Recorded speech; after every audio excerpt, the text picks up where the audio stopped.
Among the Colony City Council's budget priorities for fiscal year 2022-23 has been a sizable investment in transportation infrastructure. The current fiscal year's budget includes more than $10 million for road work and planning, including $3.5 million for the Phase 12 Residential Street Reconstruction project. Roads scheduled to be reconstructed as part of Phase 12 include Alta Oaks Court, Ballard Trail, and Runyon Drive.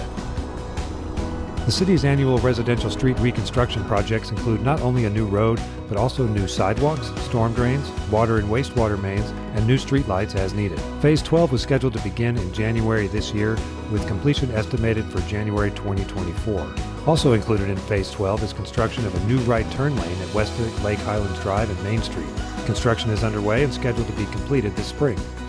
Here's a look at some other projects coming up this year.